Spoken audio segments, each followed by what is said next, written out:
Welcome to this gamblingsites.org how-to video. Today we'll be providing you with our advanced guide to card counting.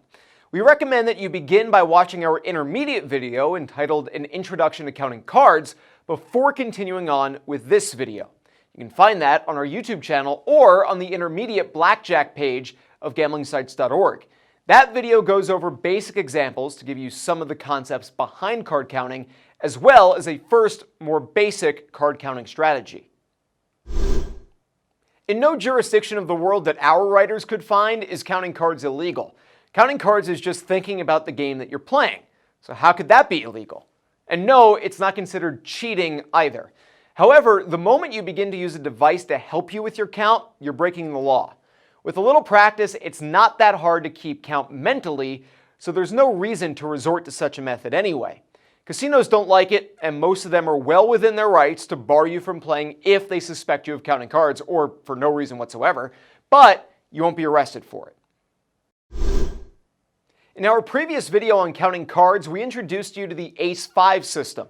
Here, we want to introduce you to the high-low count system, which is a bit more intricate, but still rather simple. The system is rather straightforward. Every time you see an ace or any card worth 10 points, you subtract 1 from the running count.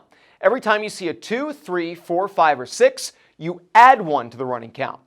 You don't do anything for 7, 8, or 9. Anytime the dealer stops and shuffles up or switches decks, you need to start your count over again from 0.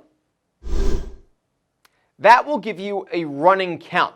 To truly maximize your advantage, you'll want to convert that number to a true count.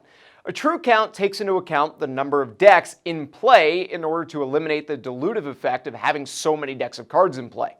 To do this, simply divide your running count by the number of decks that you estimate remain in the shoe. In a single deck game, you won't need to do any division, of course. So now that you've got a count, how do you take advantage of it?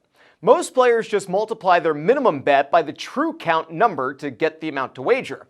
Let's say you're betting $5 a hand. If the true count is +1, 0, or any negative number, just bet $5. If the true count is at +2, you'll bet $10 per hand. If it reaches +3, make it $15 a hand.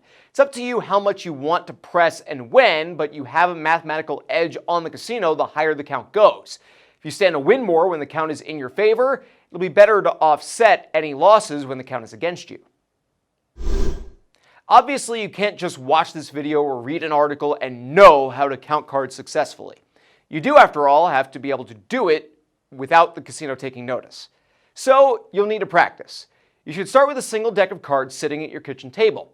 Like the Ace-5 system from our earlier video, the high-low system is a balanced counting system with just as many +1 cards as -1 cards.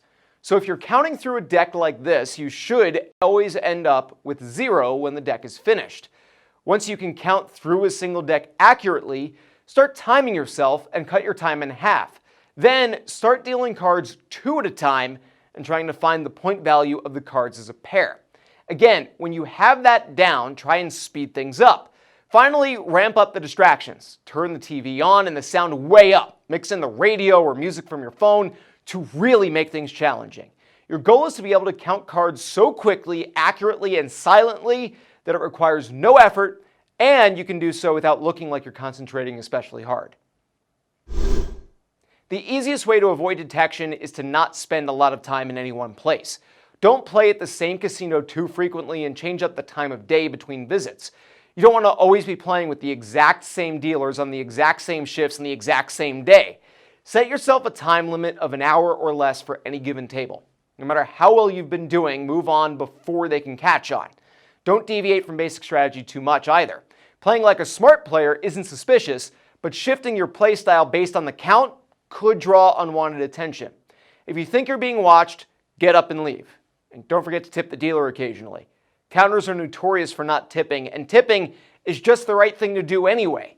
We also suggest not drinking alcohol, especially if you're using a trickier counting style, but definitely get yourself a drink. Ordering a club soda in a lime or a cola drink in a short glass will look like it's an alcoholic beverage too, but your mind will stay sharp.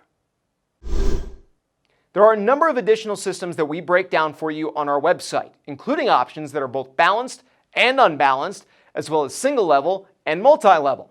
So make sure to check out gamblingsites.org for even more on the game.